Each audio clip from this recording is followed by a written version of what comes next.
આજે જુઓ આઈશો મોટર્સ ફોકસમાં છે। બ્રોકરેજ રિપોર્ટ અને ગઈકાલે જે દિલ્હી ઈવી પોલિસીની અહીંયા જાહેરાત હતી દેખાઈ ઓટો સેગમેન્ટ પર ખાસી એવી અસર આપણને આવતી દેખાઈ રહી છે, જેમાં આઈશો મોટર્સ આજે ઘટાડો બતાવી રહ્યું છે। શું કારણો છે આ આઈશો મોટર્સમાં ઘટાડાના અને શું બ્રોકરેજ રિપોર્ટ આવી રહ્યા છે તેની વિગતો લઈએ। સહયોગી તૃપ્તિ આપણી સાથે જોડાઈ ગયા છે।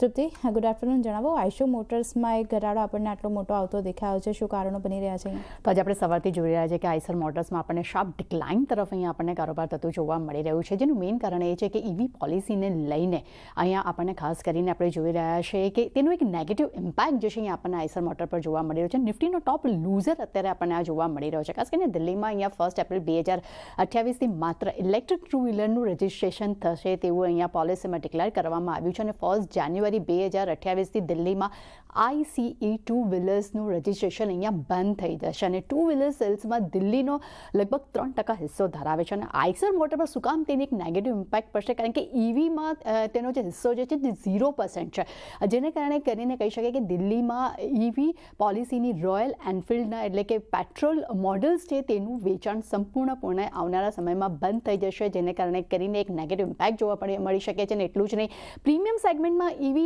જે ટ્રાન્ઝિશન જે છે ત્યાં એક મુશ્કેલભર્યું અહીંયા આપણને જોવા મળી રહ્યું છે, જેને કારણે કરીને કહી શકાય કે જે દિલ્હીની ઈવી પોલિસી આવી છે તેની આઈશર મોટર્સ પર એક સેન્ટિમેન્ટલ ઇમ્પેક્ટ અત્યારે આપણને જોવા મળી રહી છે।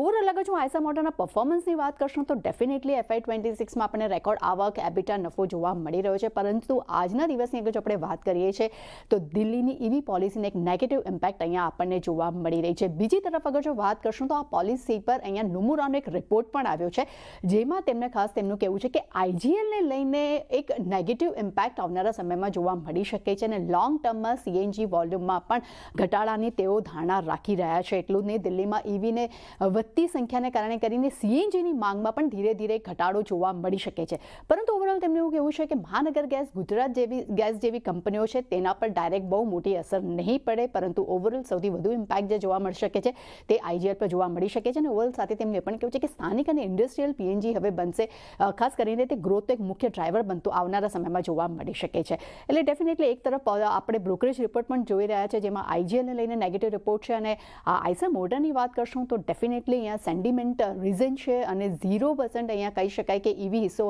હોવાને કારણે કરીને એક નેગેટિવ ઇમ્પેક્ટ અહીંયા આપણને જોવા મળ્યો છે। આભાર તૃપ્તિ આપનો સમગ્ર માહિતી આપવા માટે। તો જે રીતે આપણે જોઈ રહ્યા છીએ